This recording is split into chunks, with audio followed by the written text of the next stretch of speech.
Assalamualaikum warahmatullahi wabarakatuh. Selamat pagi, siang, sore kepada Bapak Jonathan Saputra selaku dosen pengampu mata kuliah statistika. Kami dari kelompok Kota Sampling yang beranggotakan saya Bayu Setia Nugroho dengan NIM 2301421029. Saya Naura Lupita dengan NIM 2301421004. Saya Pandu Hadi dengan NIM 2301421009. Kami dari kelompok Kota Sampling akan menjelaskan tentang penyajian data berupa pengambilan data melalui teknik metode kuota sampling. Berikut adalah materinya. Saya akan menjelaskan tentang definisi dari kuota sampling. Yang pertama ada dari Sugiono pada tahun 2013. Kuota sampling adalah teknik untuk menentukan sampel dari populasi yang mempunyai ciri-ciri tertentu sampai jumlah atau kuota yang diinginkan. Lalu ada Mills di tahun 2019. Kuota sampling adalah suatu proses pemilihan sampel berdasarkan jumlah atau kuota yang dibutuhkan dari individu atau kelompok dengan karakteristik yang berbeda-beda.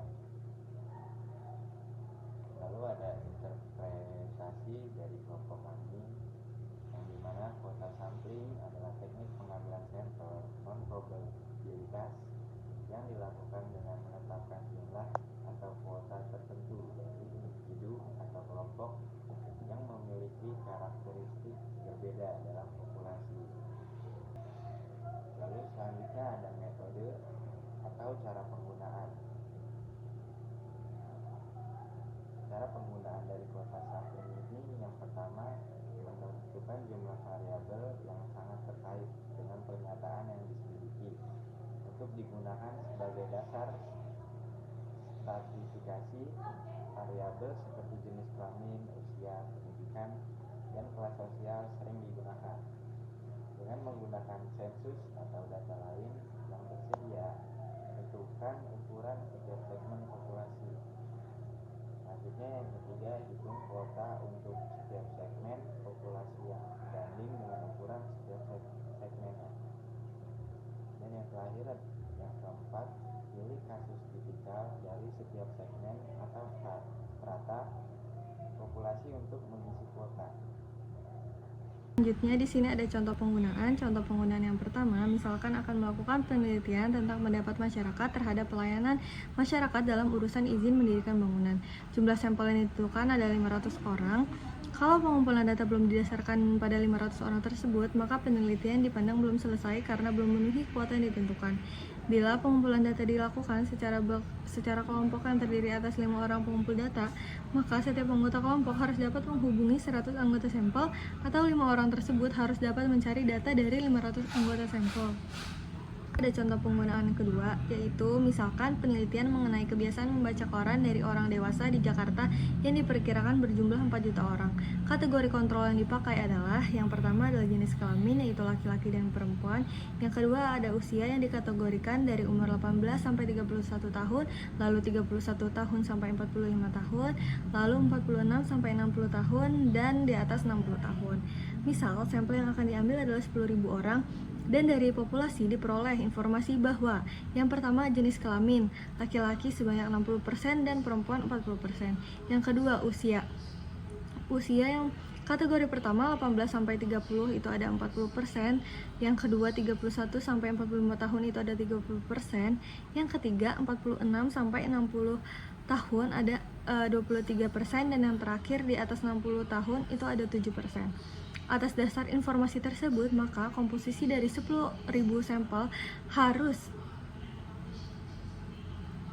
Lalu selanjutnya ada kelebihan dan kekurangan. Kelebihan yang pertama yaitu biaya penelitian rendah. Yang kedua, keleluasan peneliti untuk menentukan elemen-elemen untuk setiap kuotanya. 3, banyak digunakan dalam survei skala besar ketika data diperoleh dari individu yang mudah diakses dalam kategori yang ditentukan dengan baik. Lalu Untuk kekurangan kuota sampling ini yang pertama yaitu tingginya tingkat kesulitan dalam merumuskan hasil penelitian karena data yang diperoleh sangat beragam. 2. Tidak ada prosedur baku bagi pewawancara dan teknik wawancara akan berpengaruh pada terjadinya bias. Yang terakhir, orang-orang yang kurang dapat diakses, misalnya lebih sulit untuk dihubungi atau enggan untuk berpartisipasi kurang terwakili. Di sini ada contoh artikel ilmiah berupa identifikasi dampak bencana tsunami terhadap pemukiman masyarakat di Kota Banda Aceh.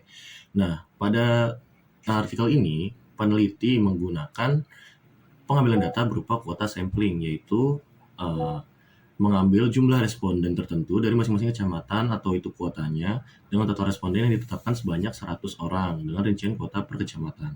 Nah, berikut contohnya adalah seperti di berikut. Di sini ada Kecamatan Baitur Rahman dengan jumlah penduduknya 36.721 dengan 15 responden. Lalu Kuta Alam dengan responden jumlah yang sama. Lalu ada dari Kecamatan Merasa, Siakuala, Luik Bata, Kutaraja, Bandaraya, Jaya Baru, dan Ulai Karang dengan total seluruhnya ada 100 responden dari 9 kecamatan, kabupaten, atau kota seperti itu. Baik, untuk selanjutnya di sini ada kesimpulan. Nah, dari presentasi yang kami ajukan, kesimpulannya adalah kuota sampling merupakan teknik pengambilan sampel non-probabilitas yang menetapkan kuota berdasarkan karakteristik populasi tertentu seperti jenis kelamin, usia, atau pendidikan. Metode ini dianggap praktis, efisien, dan sering digunakan dalam penelitian berskala besar karena mampu menekankan biaya dan memudahkan pengumpulan data.